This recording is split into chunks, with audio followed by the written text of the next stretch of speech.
Alors, un discours très intéressant de Sergei Lavrov, ministre des Affaires étrangères russe. Un homme aguerri en politique, le ministre des Affaires étrangères russe, a parlé. Suivant, et puis on fera un commentaire jusqu'après. On y va. Vous savez, je pense que nous ne nous faisons et ne nous sommes jamais fait d'illusions quant aux perspectives d'un règlement facile de la crise ukrainienne, car il est depuis longtemps évident pour tout observateur impartial qu'elle ne peut être résolue que dans le contexte d'accords garantissant la sécurité et la stabilité en Europe. Des accords qui prendraient en compte les intérêts de la Fédération de Russie ainsi que, bien entendu, les intérêts légitimes de tous les autres pays. Beaucoup associent des changements possibles à l'arrivée d'une nouvelle administration, celle de Donald Trump. Il y a beaucoup de spéculations à ce sujet. Mais comme je l'ai déjà dit, nous n'avons aucune illusion. À Washington, il existe un consensus bipartite solide concernant le soutien au régime de Kiev. Dans les documents doctrinaux américains, notre pays est qualifié d'adversaire qu'il faut infliger une défaite stratégique. Dans les déclarations publiques, les responsables de l'administration Biden nous ont même qualifiés d'ennemis. C'est pourquoi nous n'avons jamais affirmé que l'arrivée de l'administration Trump inaugurerait nécessairement un processus de négociation sur la sécurité globale ou sur l'Ukraine. Ce ne sera pas, comme beaucoup tentent de l'espérer, une évidence inévitable. Nous avons entendu parler de l'intérêt de Trump, qui a nommé Kellogg comme son envoyé spécial pour l'Ukraine, afin d'arrêter cette guerre le plus rapidement possible.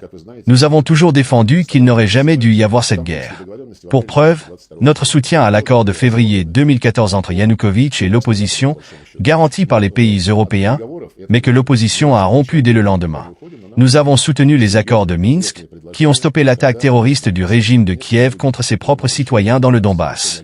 Nous avons également soutenu, comme vous le savez et comme le rappelle souvent le président Poutine, les accords d'Istanbul en avril 2022, qui ont également été abandonnés sous pression occidentale. Cependant, comme l'a souvent souligné le président, nous ne rejetons jamais les négociations. Mais nous devons voir des propositions sérieuses et concrètes. Et bien sûr, nous prendrons nos décisions en fonction des intérêts nationaux, des objectifs de l'opération militaire spéciale et des déclarations du président au ministère des Affaires étrangères le 14 juin de cette année. Vous avez qualifié ce discours de déclaration de conditions. Mais en réalité, il ne s'agit même pas de conditions. Ce sont des exigences liées à des engagements maintes fois convenus au fil des ans. La militarisation de l'Ukraine, par exemple, viole directement les accords selon lesquels l'OTAN ne devait pas engloutir de nouveaux pays vers l'Est ni s'approcher des frontières de la Russie. Respecter les engagements de la Charte des Nations Unies, y compris les droits de l'homme, les droits linguistiques et religieux, est-ce une condition? C'est le minimum que tout membre normal de la communauté internationale devrait respecter. La volonté des régions de la République populaire de Donetsk, de Louhansk, de Kherson et de Zaporizhia, exprimée par référendum, est-elle une condition? Non.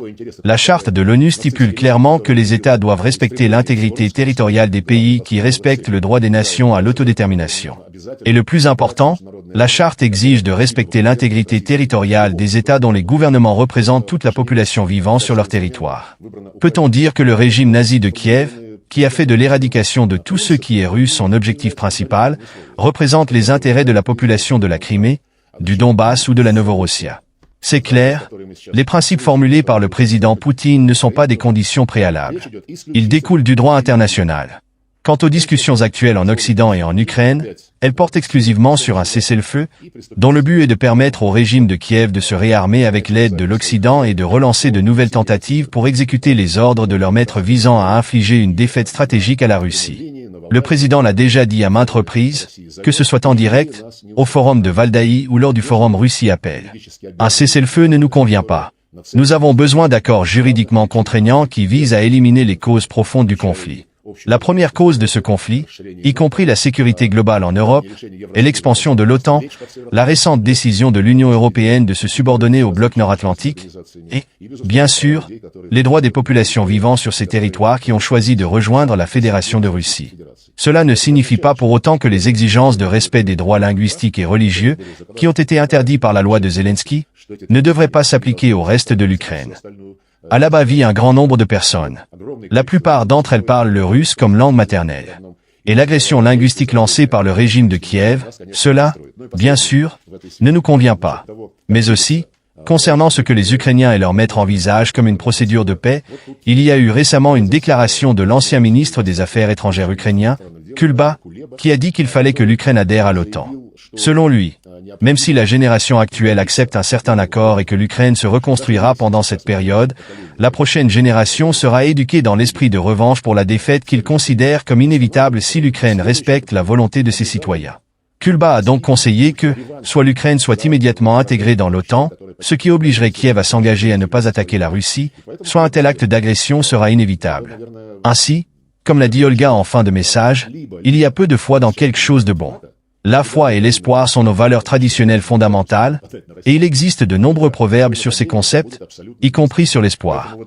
L'espoir meurt en dernier, mais un autre proverbe s'y oppose. L'espoir nourrit la jeunesse.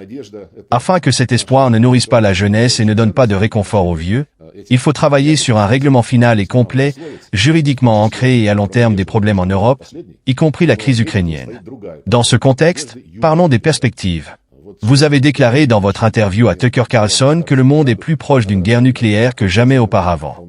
Honnêtement, cela nous inquiète énormément. Quel est votre état d'esprit à ce sujet? Comment devons-nous réagir? En Occident, les gens achètent déjà des bunkers.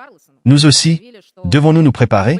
Eh bien, nous sommes prêts à faire tout ce qu'il faut pour que les citoyens américains et ceux des autres pays occidentaux ne dépensent pas de l'argent qu'ils n'ont pas en excédent pour construire des bunkers.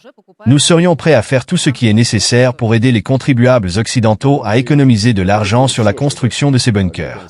Nous n'avons jamais initié de discussion sur ce qu'il faut faire avec les armes nucléaires ni sur leur utilisation.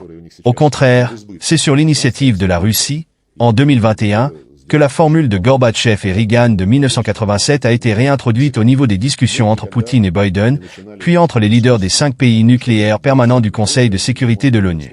Cette formule stipule qu'il ne peut y avoir de vainqueur dans une guerre nucléaire, et donc une telle guerre ne doit jamais être déclenchée. C'était une initiative russe.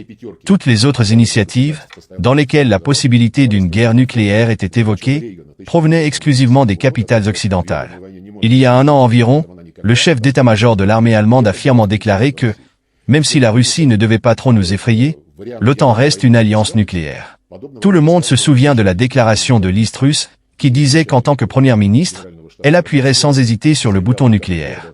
Des responsables français ont également rappelé que leur pays est une puissance nucléaire. Et tout récemment, des généraux du Pentagone ont ouvertement discuté de la possibilité de mener des frappes nucléaires limitées contre la Russie, mais de manière à sortir vainqueur de cet échange. Nous avons directement interrogé ces généraux, car c'était un général du Pentagone qui avait fait ces déclarations. Nous leur avons demandé ce que cela signifiait. Eh bien, on ne nous a rien répondu de concret. Ils ont essayé de minimiser l'importance de telles déclarations, affirmant que c'était des propos théoriques et que, dans la réalité, cela n'avait aucune signification. Mais peut-on vraiment considérer cela comme une déclaration sérieuse d'un représentant officiel des forces armées? Quoi qu'il en soit, nous ne voulons pas raviver le débat sur les risques liés à l'utilisation d'armes nucléaires. Nous restons fermement attachés à la formule mentionnée, selon laquelle il ne peut y avoir de vainqueur dans une guerre nucléaire. Le président l'a répété à plusieurs reprises. Mais je déconseille à quiconque de tester la résistance de notre patience, notre détermination à défendre nos intérêts nationaux par tous les moyens nécessaires. Le président en a parlé en détail lors des lignes directes et dans ses discours précédents. Nous espérons donc sincèrement que ceux qui ont des oreilles entendront et que ceux qui ont de l'intelligence comprendront. Merci infiniment les amis, faites-moi savoir ce que vous en pensez. Est-ce que vous pensez que cette histoire finira finalement, cette histoire à la guerre contre les Russes? Quel est l'objectif final d'après vous? Qu'est-ce qu'ils veulent vraiment? God bless.